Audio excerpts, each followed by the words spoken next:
त्याचा सर्व भंडाऱ्यातील खेळाडूंनी त्याचा फायदा घेतला पाहिजे व मला सरांना विनंती आहे की इथल्या मुलांकरता तुम्ही चांगलं प्रशिक्षण द्या आणि त्यांना तयार करा। आपल्या त्या लेकरवाळे मॅडम इथं डीओस आहेत ज्या ठिकाणी लेकरवाळे मॅडम डीएसओ आहे नागपूरच्या आहेत, माझे चांगले परिचित आहे, दिव्यांगाच्या ते दिव्यांगातच आहे, ते छत्रपती अवॉर्डेड आहे। तर हा जसा भंडाऱ्याला हे लाभलेला आहे का डीएसओ जो आहे तोही दिव्यांग आहे आणि छत्रपती अवॉर्डेड तोही दिव्यांग आहे। तर माझ्या मते याचा फायदा भंडाऱ्यातील दिव्यांगाच्या शाळा आहेत, मुकबधीर, मतिमंद, अंध या जेवढे शाळा आहेत सर्वांनी फायदा घेतला पाहिजे व त्या मुलांनी समोरासमोर आलं पाहिजे, वर गेले पाहिजे।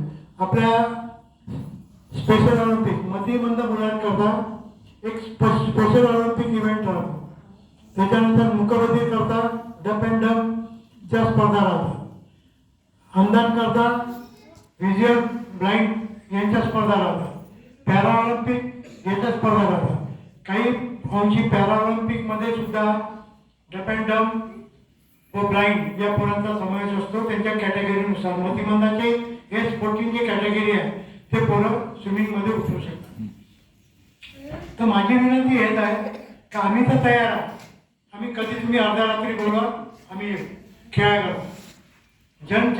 जनचेतना शाळेतील स्पोर्ट टीचर जेवढेही आहेत किंवा जे स्पोर्ट्सशी संबंधित आहे ते सर्व असं मला वाटतं की मला ओळखतच असतील, कारण मी ज्या वेळेला जिल्हास्तरीय होतं त्याच्यानंतर राज्यस्तरीय व्हायचं त्यावेळेला मी त्या नियोजनमध्ये असायचो आणि ते नियोजन आम्ही सर्व मिळून माझ्यासोबत आलेले विशाल नाईक वगैरे हे सर्व आम्ही टीम मिळून ते राज्यस्तरीय स्पर्धा चांगल्या रीतीने पार पाडायचो। या ठिकाणी जसं आता मुकबधीर मुलं आहे, मुकबधीर मुलं हे जनरली बाहेर मला दिसत नाही, म्हणजे स्कूल जिल्हा लेवल राज्यस्तरीय याच्यानंतर दिसत नाही।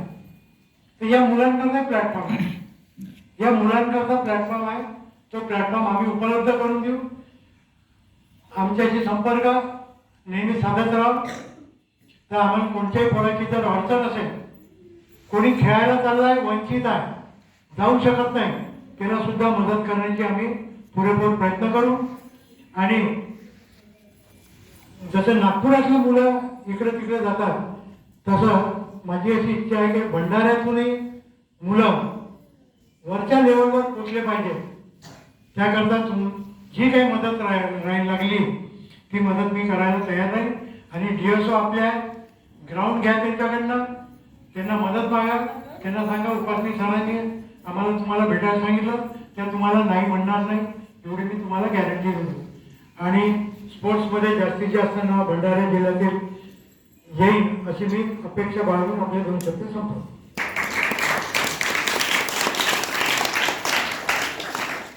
धन्यवाद सर।